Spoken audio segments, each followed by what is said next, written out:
Hello नमस्कार, स्वागत करता हूं आप सभी का सीयूटी कॉन्सेप्ट के इस ऑनलाइन लर्निंग प्लेटफॉर्म पर। आई होप आप सब बहुत अच्छे होंगे, स्वस्थ होंगे, प्रसन्न होंगे। तो आज के इस सेशन में हम लोग चर्चा करने जा रहे हैं कि बीएचयू में पढ़ने का, रहने का पूरा खर्च कितना होगा। जब बीएचयू में एडमिशन आप ले लेते हो, एडमिशन के बाद जब यहाँ पर आपको हॉस्टल मिलेगा या नहीं मिलेगा, दोनों ही स्थिति में हम लोग देखेंगे कि रहने का और पढ़ाई का दोनों मिला करके टोटल पर एनम देखेंगे, साथ ही साथ पर सेमेस्टर भी देख लेंगे और पर मंथ भी देख लेंगे कि कितना खर्च आपको आएगा। तो पूरा हम इसमें जानकारी आपको देने वाले हैं कितना खर्च आपको आएगा जब आप बीएचयू के स्टूडेंट बन जाओगे। ठीक है, अभी बहुत सारे बच्चों का एडमिशन हो गया है। पिछले वीडियो में हमने जो है एफिलिएटेड कॉलेज के ऊपर एक वीडियो किया था, उसमें हमने बताया था कि बीएचयू के कौन कौन से एफिलिएटेड कॉलेज हैं, वहाँ पर क्या क्या सुविधाएँ हैं। ठीक है, तुलनात्मक रूप से हमने आपको जानकारी दी थी।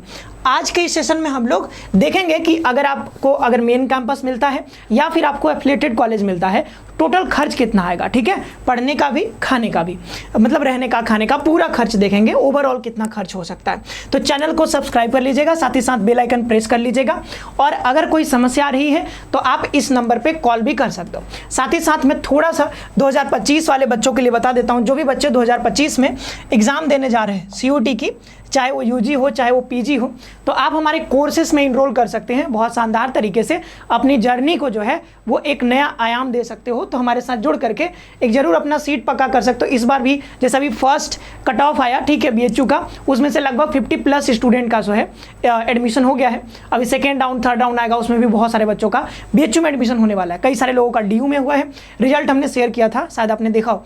तो अगर आप तैयारी करना चाहते हो तो हमारे कोर्सेज के साथ जुड़ सकते हो, चाहे वो यूजी हो, पीजी हो, एनसीटी बीएड हो, सीएचएस हो, सारे कोर्सेज अवेलेबल हैं। सीयूटी कॉन्सेप्ट वेबसाइट है या फिर प्ले स्टोर से भी डाउनलोड कर सकते हो हमारा एप्लीकेशन। ठीक है, चलिए आगे बढ़ते हैं। अब आगे बढ़ते हैं और देखते हैं कि कितना जो है आपको खर्च यहाँ पे पड़ जाएगा। बहुत सारे बच्चों का हो गया है बीएचयू में एडमिशन, सभी को कांग्रेचुलेशंस। और अभी और आने वाले हैं राउंड्स में, अभी और राउंड्स आएंगे, सेकंड थर्ड राउंड, तो उसमें भी बहुत सारे बच्चों का एडमिशन होगा। ठीक है, तो इस बीच सवाल आता है कि भाई अगर हमको मिल गया तो कि खर्च कितना लगेगा, क्योंकि माता पिता को बताना भी होता है। कई बच्चे मतलब हो सकता है कि गरीब तबके से आते हों, तो ऐसा होता है कई बार घर में, मतलब मम्मी पापा पूछते हैं कि बताओ वहाँ पे एडमिशन तो करा देंगे, फ़ी कैसे भरेंगे। तो फ़ी एक बार कम से कम आपको पता होना चाहिए कितना खर्च आपको लगना है, क्योंकि आपको तो फ़ी नहीं देना होगा, लेकिन आपके माता पिता को इस बारे में सोचना पड़ेगा कि फ़ी कितना देना है। तो जो है आप एक बार देख लेना, माता पिता पूछें तो एक बार बता देना कि भाई इतना इतना फ़ी है। ठीक है, चलो आगे बढ़ते हैं। तो सबसे पहले जानते हैं लोकेशन। तो लोकेशन वाइज देख लेते हैं। तो लोकेशन एक तो आपका पता है मेन कैंपस होता है जिसमें एफएमसी और एमएमई, कई बार हमने बताया है इस बारे में, और एक है एफिलिएटेड कॉलेज जिसमें डीएवी, एएमपीजी, बीसीडब्ल्यू और बीकेएम आते हैं। तो दोनों को एक एक करके देखते हैं। सबसे पहले हम पढ़ाई का खर्च देखते हैं, जो आपका एकेडमिक फ़ी लगता है ना, एडमिशन फ़ी, ठीक है, और डेवलपमेंटल फ़ी, वो करके जो मतलब कोर्स का जो फ़ी होता है कि जब आप बीए में लिए एडमिशन, बीए आर्ट्स में, उस कोर्स का कितना फ़ी है। तो कोर्स का अगर फ़ी देखोगे तो देखो कोर्स वाइज ये डिफर करता है। अगर आप जैसे बीए सोशल साइंस में लिए तो थोड़ा हो सकता है अलग फी लगे, अगर आर्ट्स में लिए तो थोड़ा हो सकता है कि 100-200 रुपये ज़्यादा या कम हो सकता है। ठीक है, और अगर आप बीएलएलबी में लिए तो वहाँ पर ज़्यादा फी हो जाता है, बीएससी में लिए तो उसका थोड़ा ज़्यादा फी होता है, और आप बीकॉम में लिए तो उसका अलग फी होता है। तो ये फ़ी जो है ना, ये जो हम यहाँ पर पढ़ाई का खर्च यानी जो कोर्स का फ़ी लगता है वो थोड़ा डिफर कर सकता है कोर्स वाइज। ठीक है, तो वो आप इनके बुलेटिन से देख सकते हो, हम थोड़ा सा दिखा भी देंगे। लेकिन अगर ओवरऑल देखोगे, जैसे BA, BSc, BCom, BA, BSc, BCom, अगर इन कोर्सेज का अगर आप देख रहे हो तो आपको पता है कि 2 सीट होते हैं यहाँ पे, एक जनरल होता है, एक पेड सीट होता है। तो सॉरी, रेगुलर होता है, जनरल बोल दिया हमने, रेगुलर सीट। तो अगर आपको रेगुलर सीट पे एडमिशन हो जा रहा है तो रेगुलर सीट पे आपको 2 से 2,500 पर सेमेस्टर लगेगा। देखो मेन कैंपस में जो फी होता है वो यहाँ पे पर सेमेस्टर लग जाता है, लेकिन जब हम एफिलिएटेड कॉलेज में आते हैं तो वहाँ पर एनम फी काउंट किया जाता है। तो अगर हम देखेंगे सबसे पहले रेगुलर सीट पे आपको यहाँ पर हो गया एडमिशन, तो रेगुलर सीट पे अगर मेन कैंपस में होता है, चाहे वो एफएमसी हो चाहे एमएमबी हो, तो यहाँ पर 2 से 2,500 रुपए जो जनरल कोर्सेज होते हैं, ठीक है, बीएससी, बीकॉम और वो वाले, ठीक है, मतलब बीए वाले, तो इसके लिए आपको 2 से 2,500 पहले सेमेस्टर में आपको फी यहाँ पर देना पड़ेगा। देन जब सेकंड सेमेस्टर में आओगे तो सेकंड सेमेस्टर में फी आपकी घट जाती है, क्योंकि ये जो 2 से 2,500 हम बता रहे हैं ना, 2 से 2,500 इसमें एडमिशन फी वो सब फर्स्ट सेमेस्टर में इंक्लूडेड होता है, तो थोड़ा ज़्यादा फी लगता है। लेकिन जब सेकेंड सेमेस्टर में जाओगे तो वहाँ पर बहुत नॉमिनल सा फी लगता है, 1000 के अंदर में 500-600 रुपये। मुझे तो शायद 300 या 400 लगा था, 400 के आसपास, ठीक है। तो हो सकता है बढ़ जाए, बट 500 के आसपास आपका रहेगा। तो सेकेंड सेमेस्टर में जब आप फी दोगे तो बहुत कम लगेगा, मतलब टोटल अगर पर एनम मिलाओगे अगर आपको मेन कैंपस का, तो वो लगभग 3000 से 3500 के आसपास जाएगा, ठीक है। फर्स्ट सेमेस्टर का ये 2 से 2500 और सेकेंड सेमेस्टर में लगभग 500 रुपये, तो वही 3000 के आसपास यहाँ पर लगेगा। तो सेकेंड सेमेस्टर का फी एकदम नॉमिनल सा है, ठीक है। तो उसके लिए चिंता नहीं करना, दे लोगे आप आराम से। फिर यहाँ पर पेड सीट की बात करते हैं। पेड सीट आपको पता है कि जब रेगुलर सीट पे कम फी लगता है, लेकिन अगर आपको एडमिशन पेड सीट पे हुआ तो पेड सीट पर लगभग 10,000 रुपये बढ़ जाते हैं। तो पेड सीट पर अगर एडमिशन हो गया तो क्या होगा, आपको ये 3000 तो ये 2500 तो देना ही पड़ेगा, 2500 के साथ ये 10,000 और देना पड़ेगा, यानी कि टोटल जो देखोगे आप, टोटल लगभग यहाँ पर 12,000 रुपये आपको निकल करके आ जाएगा। ये कब होगा, जब आप पेड सीट पर एडमिशन लोगे तब, ठीक है। रेगुलर है तो रेगुलर का कम फी है, पेड सीट पे होगा तो ज़्यादा फी यहाँ पर देना पड़ेगा।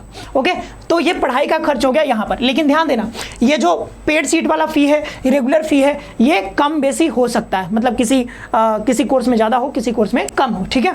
तो हम थोड़ा सा लिस्ट आपको दिखा देते हैं, नहीं तो आपको मन में बना रहेगा शंका कि सर कहाँ कम फी कैसे लग रहा है, ज़्यादा कैसे लग रहा है, ठीक है। ये देखो करप्ट हो गया, फिर से डाउनलोड करते हैं, 1 सेकेंड, ठीक है। तो यहाँ से हम BHU ऑनलाइन के वेबसाइट पे जाएंगे, कुछ नहीं करना आपको, बस यहाँ पर UAT इन्फॉर्मेशन बुलेटिन यहाँ पे डाउनलोड कर लेना है। जैसे ये डाउनलोड करोगे आप एक एक करके सारा कोर्स का फी एक बार देख लेना। जैसे अगर मैं देखूँ यहाँ पर, ये देखो BA आर्ट्स है और ये FMC में 612 ये सीट बताया जा रहा है, MMB, ठीक है, इन दोनों का नीचे लिखा हुआ है फी, ये AMPG BCW, ये BKM DABPG। तो ये जो है ना, ये एफिलिएटेड कॉलेज, इसके लिए फी देखो पर एनम लग रहा है, ठीक है, 10,800 रुपये, इसमें 10,600, तो ये लगभग 10,000 है। और अगर यहाँ पर पेड सीट जोड़ दोगे तो 10-20 लगभग आपका हो जाता है। लेकिन हम बात करें यहाँ पर किसकी, रेगुलर सीट की। तो देखो ये जो हम करें ना कि अलग अलग फी लगता है, जैसे BCom का फी देखो, तो BCom का कोर्स यहाँ पे चलता है AMPG भी, ये BCW में, ठीक है, और DABPG में। तो यहाँ पर देखो फी कितना है, 22,000 फी हो गया कि नहीं। तो 22,000 ये हो गया पर एनम, ये तो रेगुलर का है। अगर इस पेड सीट पर होता है तो 25,000 और जोड़ लो, यानी 47,000 फी हो जाएगा 1 साल का। तो फी आपका आगे पीछे हो सकता है, लेकिन हम कह रहे हैं कि रेगुलर सीट में अगर हो गया आपको मेन कैंपस में, तो उसका फी जो है बहुत नॉमिनल है। लेकिन आपको अगर एफिलिएटेड कॉलेज में लेते हो तो वहाँ पर फी थोड़ा सा ज़्यादा आपको देना पड़ेगा। अब हम मेन कैंपस का आपको दिखा देते हैं थोड़ा सा, ठीक है, उसमें भी कोर्स वाइज थोड़ा आगे पीछे फी होता है।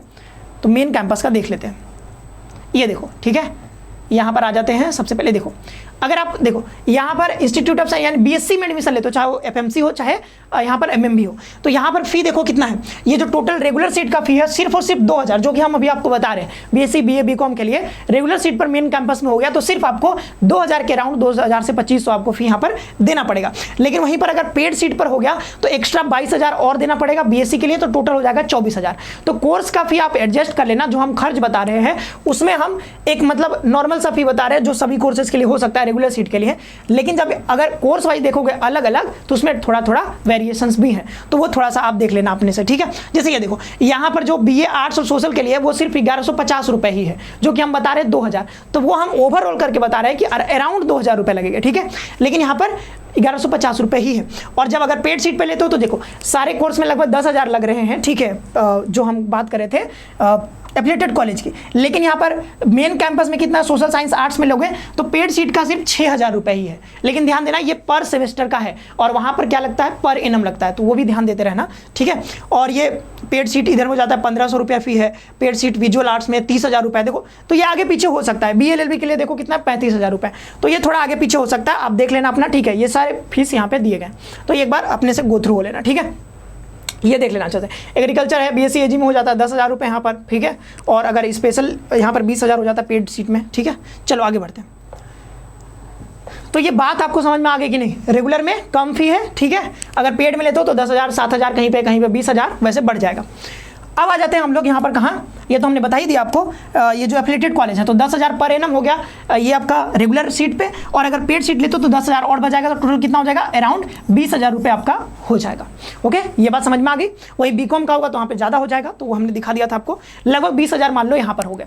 तो ये तो आपका कोर्स का फी हो गया, पर एनम का हमने बता दिया, ठीक है। पर एनम वो पेड सीट रेगुलर है तो कम लगेगा, पेड सीट है तो ज़्यादा लगेगा। अब रहने का खर्च देख लेते हैं। तो रहने का 2 तरीके से हो सकता है, या तो आपको हॉस्टल मिल जाए या तो आपको हॉस्टल ना मिले। तो लगभग 15 से 20% बच्चों को हॉस्टल मिल जाएगा। लेकिन और बच्चे कहाँ जाएंगे, जो 80% बच्चे वो कहाँ जाएंगे, तो उनके लिए भी आगे हम बात करेंगे। अभी के लिए हॉस्टलर्स की बात कर लेते हैं। तो अगर आपको एफएमसी या फिर एमएमई में हॉस्टल मिल जाता है तो हॉस्टल का जो फी है, ध्यान देना, हॉस्टल का फी जो है वो फर्स्ट सेमेस्टर में जब आप एडमिशन लोगे पहली बार, तो यहाँ पर फर्स्ट सेमेस्टर में आपको 3100 से 3500 रुपये आपको देना होगा। तो आप बोलोगे सर इतना फी क्यों हो गया, तो इतना फी इसलिए हो गया क्योंकि जो 2400 रुपया फी होता है वो कॉशन मनी होता है।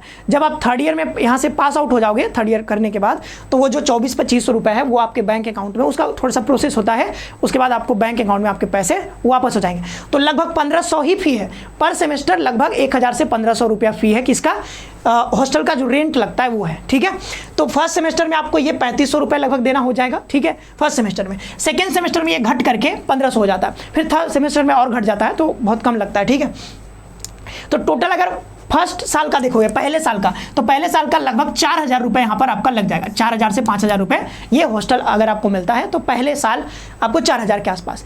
और मेस का फी तो वो कांस्टेंट ही रहेगा, वो ज़्यादा बदलता नहीं है। ठीक है, मेस का फी जब हम रहते थे लगभग 3000 रुपये, क्योंकि पर डाइट पर ये लगता है, पर डाइट। अगर आप सुबह खाओ तो 50 रुपये, शाम को खाओ तो भी 50 रुपये, तो दिन का कितना हो गया, 100 रुपये। और अगर आप नाश्ता वास्ता करते हो तो उसका अलग से लगेगा।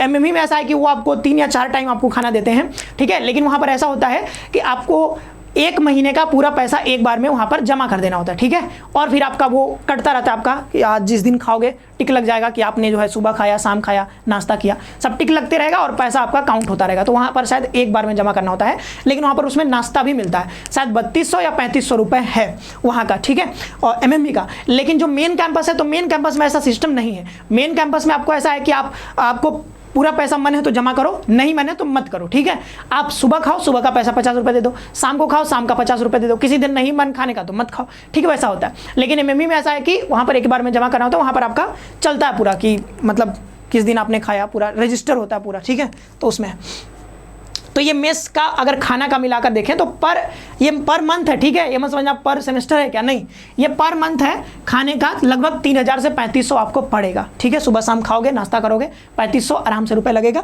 तो ये आप देखो यहाँ पर ये अलग हो गया मेस का चार्ज। अगर साल भर का जोड़ोगे कितना हो जाएगा, 12 36 या 40,000 के आसपास ही आपका हो जाएगा मेस का खाने का। और इधर तो ये 4000 ही है। ठीक है, ज़्यादा है नहीं।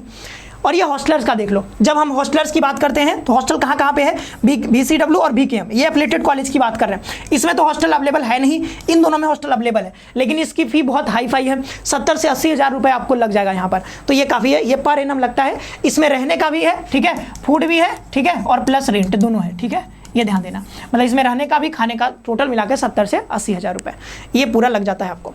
तो ज़्यादातर बच्चे तो बाहर ही रहते हैं। ठीक है, आगे बढ़ते हैं। अब ये देखते हैं कि भाई टोटल खर्च कितना हो जाएगा। तो टोटल जो हमने बता दिया, पूरा खर्च हमने तो बता ही दिया पीछे, आप टोटल काउंट कर सकते हो। हमने काउंट कर दिया है आपके लिए। जैसे मेन कैंपस में अगर आपको हॉस्टल मिल जाता है, मेन कैंपस में हॉस्टल मिल जाता है, तो अगर रेगुलर सीट पर एडमिशन हुआ तो लगभग 40 से 45 हज़ार मान सकते हो। ठीक है, 40 से 45 हज़ार रुपये रेगुलर सीट पर एडमिशन हुआ तब। और अगर पेड सीट पर हुआ तो आपको पता है 10,000 20,000 वो सब बढ़ जाएगा। तो 10,000 अगर बढ़ जाता है तो वही 50,000 55,000 हो जाएगा। और BSc में है तो वो 20,000 के आसपास बढ़ जाएगा, तो वहाँ पर 60-70 हज़ार हो जाएगा। BCom में है तो अलग हो जाएगा, तो वो थोड़ा आगे पीछे हो सकता है। लेकिन वही है कि 40 से 50 हज़ार अगर आपको मेन कैंपस हॉस्टल मिल गया तो 40 से 60 हज़ार या 50 हज़ार, वही 50 हज़ार के आसपास में आपका काम यहाँ पे हो जाएगा। तो पर सेमेस्टर, पर मंथ अगर देखोगे तो यहाँ पर 12 चौको 48, लगभग 4 से 4,500 हज़ार में आपका काम हो जाएगा पर मंथ बता रहे। ठीक है, तो अगर आपको बताना होगा अपने माता पिता को कि कितना खर्चा लगेगा, तो आप उनको बता सकते हो। अगर आपको रेगुलर सीट पे हॉस्टल मिल जाता है तो बता सकते हो कि लगभग 4 से 4,500 हज़ार लगेगा। ठीक है, पर मंथ, यानी एक महीने का 4 से 4,500 हज़ार आपको यहाँ पर खर्च लग जाएगा। और अगर हम टोटल खर्च की बात करते हैं एफिलिएटेड कॉलेज में विद हॉस्टल और रेगुलर सीट, रेगुलर पर, तो रेगुलर पर वही 90 हज़ार के आसपास आ जाएगा पर एनम। ठीक है, और यहाँ पे पेड सीट पे, तो पेड सीट पे आपका 1 लाख पार भी जा सकता है। ठीक है, तो ये 90 से 1 लाख आप मान के चलो जब आप हॉस्टल लेते हो, BCW या फिर BKM में हॉस्टल लेके रहते हो तब। और साथ ही साथ इसमें हम वो पैसे इंक्लूड नहीं किए हैं, वो खर्च नहीं इंक्लूड किए हैं जो कि आप अपना आउटर खर्च करोगे। क्योंकि कई लोग जो है पार्टी वार्टी भी करते रहते हैं, बीच बीच में बाहर चले गए खाने, ठीक है, दोस्तों के साथ, तो उधर पैसे उड़ जाते हैं। फिर इधर मतलब दोस्त को घुमाने लगे तो उधर उड़ जाते हैं पैसे। तो वो सब अपना खर्चा देख लेना, कॉपी खरीदा, किताब खरीदा, ठीक है, कोई कोर्स खरीद लिया, उसका खर्च इसमें इंक्लूडेड नहीं है। ठीक है, ये सिर्फ रहने का, खाने का खर्च है। अपना जो पॉकेट खर्च होता है वो अपना देख लेना। ठीक है, वो कितना आप कर सकते हो वो आपके ऊपर है। आगे बढ़ते हैं। जिनको हॉस्टल नहीं मिला वो क्या करेंगे? अभी तो जो खर्चा बताया हमने वो हॉस्टलर्स के लिए बताया। जिनको हॉस्टल नहीं मिला वो क्या करेंगे? तो आपके पास लगभग 3-4 ऑप्शन होते हैं। या तो चाहो आप प्राइवेट हॉस्टल ले लो, चाहो तो आप रूम ले लो, चाहे तो आप फ्लैट्स ले लो। ठीक है, आजकल फ्लैट्स का चलन बहुत चल गया है। ठीक है, बहुत बच्चे आजकल फ्लैट्स ले रहे हैं। ये देखो प्राइवेट हॉस्टल, तो प्राइवेट हॉस्टल में ऐसा होता है कि आपको रहने का भी मिल जाएगा और खाने का भी मिल जाएगा। ठीक है, तो रहने का खाने का, अच्छा पीछे हमने एक चीज छोड़ दिया, यहाँ पर देखोगे लगभग 1 लाख है, तो 12×96, यहाँ पर अगर आप रहोगे ना तो लगभग 8,000 पर मंथ आपको लगेगा। तो मम्मी पापा को बताना हो अगर, तो 8,000, 7 से 8,000 आपको, अगर आप वहां पर रहते हो। ठीक है, हॉस्टल लेकर के, कहां पर? एफिलिएटेड कॉलेज में। ठीक है, अब यहाँ पे देखो प्राइवेट हॉस्टल, तो प्राइवेट हॉस्टल अगर लोगे तो 6 से 7,000, 5,000 में मिल सकता है, वो डिपेंड करता है कैसा लेते हो, लेकिन 6 से 7,000 जनरली आपको मिल जाता है। लंका पे भी मिलता है। तो इसमें रहना भी होगा, खाना भी होगा, दोनों होगा। ये पर मंथ होगा, तो इसके लिए तो ये पर मंथ है, तो इसमें आप तुरंत आराम से काउंट कर सकते हो। ठीक है, 6 से 7,000 रुपये आपको लग जाएंगे। कम भी हो सकता है, थोड़ा ज़्यादा भी हो, जैसा लोगे वैसा। रूम अगर लेते हो, रूम का बाद में बात करेंगे। ठीक है, फ्लैट्स का बात कर लेते हैं। तो फ्लैट्स देखो लगभग 4,000, 3 से 4,000 में स्टार्ट होता है। तो ये डिपेंड करता है कौन से लोकेशन पे ले। तो हैदराबाद गेट पे आओगे थोड़ा ज़्यादा महंगा मिलेगा। छितुपुर में अगर फ्लैट ले तो वहाँ पर थोड़े कम, मतलब थोड़े सस्ते मिल जाएंगे। सीर गेट पे ले तो वहाँ पर और सस्ते मिल जाएंगे। लंका पे ले तो बहुत, उसका किराया बहुत हाई फाई है। तो आप देख सकते हो कैसा फ्लैट ले तो वो भी डिपेंड करता है। ठीक है, इंडिपेंडेंट फ्लैट्स भी मिलते हैं, तो वो अपना देख लेना। ठीक है, तो लगभग 4,000 में 1 BHK फ्लैट आपको मिल जाएगा। ठीक है, 1 BHK में आप मतलब एक छोटा सा किचन होगा, एक रूम होगा, वैसा होता है। ठीक है, और अगर आप मतलब फिर आप 2 BHK 3 BHK लेते हो तो वो अपना हिसाब से। ठीक है, तो 7,000 में लगभग आपको 7 से 8,000 में आपको 2 BHK मिल जाएगा। 3 BHK लेते हो तो 12,000 के आसपास में। तो आप अपना देख लेना कौन सा लेते हो। और इसमें प्लस भोजन, मतलब खाने का अलग से लगेगा, ये बात ध्यान रखना। ठीक है, क्योंकि ये तो सिर्फ आपका रूम रेंट हो जाएगा इतना, जिस हिसाब से लोगे। 1 BHK, 2 BHK लोगे तो लगभग 7,000। ठीक है, 3 BHK लोगे तो यहाँ पर मतलब इसमें अकेले नहीं रहते हैं। जैसे 1 BHK है तो 2 लोग ले लिया, 4 लोग 2 BHK ले लिए। ठीक है, 3 BHK यहाँ पर तो 6 लोग हों तो 3 BHK ले लिया। ठीक है, ऐसा करते हैं बच्चे। ठीक है, अब आ जाते हैं रूम के ऊपर। सबसे शानदार, सबसे सस्ता और सबसे बेहतर। ठीक है, ये होता है जी हमारा रूम। ठीक है, सबसे सस्ता, सबसे अच्छा। ठीक है, जो कि मैं जब फर्स्ट ईयर में आया था तो मैं भी रूम में रहता था। तो मैंने शुरुआत में लिया था सीर गेट के पास। तो सीर गेट BHU के पास में, जिनको सबसे सस्ता में रहना है। ठीक है, चाहिए कि नहीं, मेरे पास पैसे नहीं है, मैं गरीब हूँ। ठीक है, लेकिन गरीब आप पैदा हुए तो ऐसा मतलब नहीं कि आप अमीर नहीं बन सकते हो। आप जो है मेहनत करो। आप BHU में आए हो तो इसका मतलब कि आप बहुत मेहनत ऑलरेडी आपने किया है। अभी और भी मेहनत करो, और भी मेहनत करना है आपको, अभी और आगे जाओ और पैसे कमाओ। ठीक है, तो आप जो है गरीबी दूर करो, अपना भी और अपने परिवार का भी। तो ये जो रूम है अभी के लिए, अभी मान लेते हैं कि आपके पास नहीं है उतने पैसे, जैसे कि मेरे पास भी नहीं था। मैं भी काफ़ी मतलब था, काफ़ी जो है हमारा बैकग्राउंड काफ़ी गरीबी वाला था। तो हमने भी क्या किया, सबसे पहले जब हम आए तो आने के बाद हमने सोचा कि सबसे सस्ता कहाँ पे मिलेगा। तो सबसे सस्ता जो रूम मिला था वो मिला था सीर गेट पे। ठीक है, सीर गेट। तो ये क्या होता है ना कि जो भी बच्चे जिनके पास मतलब कम पैसे या फिर ज़्यादा अफोर्ड नहीं कर सकते खर्च करना, तो वो क्या कर सकते हो, ये सबसे सस्ता है और सबसे अच्छा है। जो जिनके पास ज़्यादा पैसे नहीं है तो वो रूम ले सकते हो। रूम लो कहाँ पर? सीर गेट। सीर गेट के पास रूम लो, एक छोटी सी साइकिल लो। ठीक है, साइकिल से आना जाना हो जाएगा, आपका क्लासरूम कर सकते हो, देन सीर गेट पे रह सकते हो। यहाँ पर आपको 2,000 रुपये में, ठीक है, हमको याद है कि हम लोग जो है 2,200 रुपये फी देते थे। ठीक है, 2,200 रुपये रूम रेंट होता था। ठीक है, 2,200 रूम रेंट होता है। सीर गेट पे 3 लोग रहते, तो एक लोग का कितना पड़ा बताओ? ठीक है, तो एक रूम में हम लोग 3 लोग रहते थे, तो लगभग 750 रुपये यहाँ पे रूम रेंट पड़ता था। तो देखो एक बच्चे का कितना पड़ा? 750, और अगर 2 लोग रहते तो कितना? लगभग 1,000 रुपये आपका यहाँ पर पड़ेगा।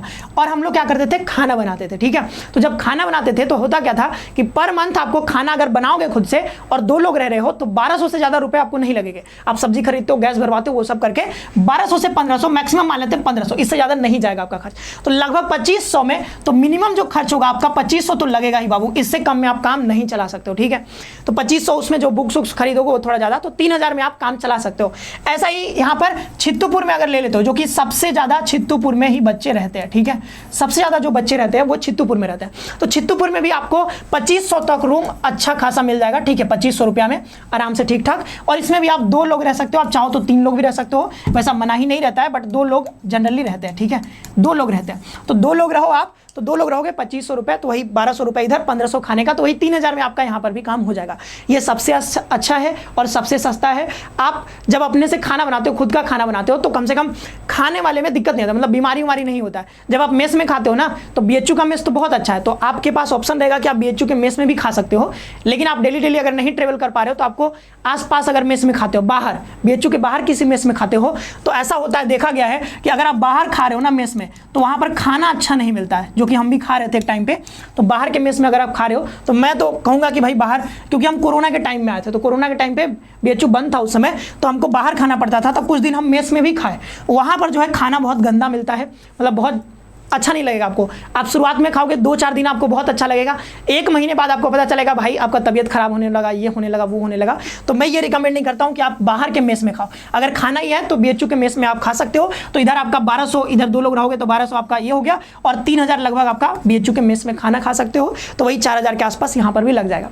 तो चाहे आप बाहर रहो, चाहे आप हॉस्टल में रहो, खर्च आपका लगभग सेम ही पड़ेगा, ठीक है, खर्च आपका सेम पड़ेगा, ज़्यादा अंतर नहीं आएगा, 500-1000 का आ सकता है। सबसे सस्ता तो यही होता है कि आप रूम में रहो बाहर लेकर के, ठीक है, सीरगेट या फिर चित्तौपुर में, ठीक है।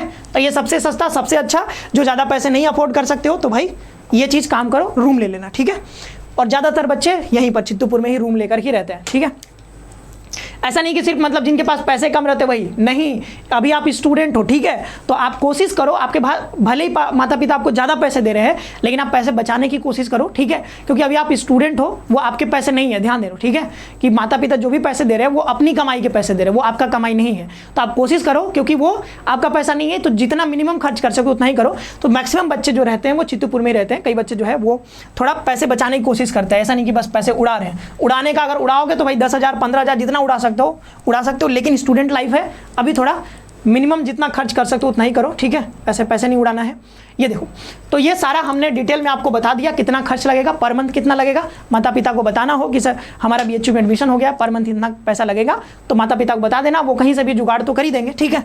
माता पिता ऐसे होते ही हैं कि कहीं से भी कर्ज लेकर के पता नहीं कहाँ से जो है वो पैसे इकट्ठा कर ही देते हैं। चलो, तो ये जो है फी आप देखना चाहते हो तो यहाँ से कर लेना, और बाद बाकी यहाँ पर ये आप कोर्सेज के बारे में हमने बता ही दिया। कोई समस्या हो तो इस नंबर पे कॉल कर देना, ठीक है, कोई भी समस्या हो तो आप इस नंबर पे कॉल करना। कोर्सेज के बारे में ये सब है। 2025 में अगर आप प्रिपरेशन कर रहे हो तो आप इस कोर्स में इनरोल हो सकते हैं, बहुत शानदार फैकल्टी के साथ, UG हो PG हो। PG में तो इतने बेहतरीन फैकल्टी हैं कि किसी भी कोचिंग में आप देख लेना, कहीं भी, ठीक है। सबसे बेहतरीन फैकल्टी CUT कॉन्सेप्ट में है, क्योंकि मैंने खुद भी क्लास किया है, ठीक है, तो मुझे पता है। मिलता है नेक्स्ट सेशन में, आप सभी का बहुत बहुत धन्यवाद। खुश रहिए, मस्त रहिए।